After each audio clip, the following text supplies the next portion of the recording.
যে রিপোর্টটা মেইন রিপোর্টটা সেই রিপোর্টটা গতকাল আমাকে দিয়ে সই করিয়েছিল।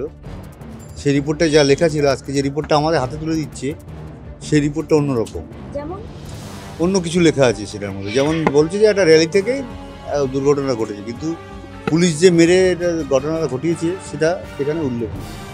গতকাল উল্লেখ ছিল, আজকে নেই। সেই জন্য আমরা রিপোর্টটা অ্যাপ্লিকেশন করেও অ্যাপ্লিকেশনের কপিটা নিয়ে এসেছি, কিন্তু সেই রিপোর্টটা আমরা আনিনি। পরবর্তীকালে দেবে বলেছে, ওরা কথাবার্তা বলে ঠিকঠাক করে তারপর দেবে বলে। আপনারা কি মেডিকেল হ্যাঁ, মেডিকেল লিগাল যে রিপোর্টটা হয় সেই রিপোর্টটা। সেখানে কালকে কি ছিল আর আজ কি আছে? কিছু পরিবর্তন দেখা যাচ্ছে রিপোর্টটার মধ্যে।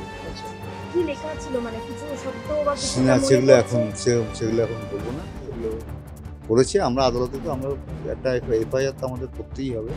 কেউ তো করেনি, পুলিশ তো স্বতঃস্ফূর্ত বলেছে যে তদন্ত করবে, কিন্তু কোনো ধরনের এফআইআর এখনো পর্যন্ত হয়নি। সুতরাং আমাদেরও সেই কাজটা করতে হবে।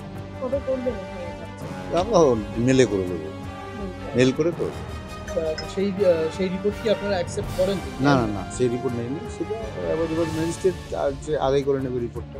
আচ্ছা, মানে আমরা আমাদের লয়ার বলেছেন যে এটা আমরা আগামীকাল আমাদের হাইকোর্টে ডেট আছে, আমরা ওখানে মেনশন করব। ফলো করুন সংবাদ প্রতিদিন ডিজিটাল।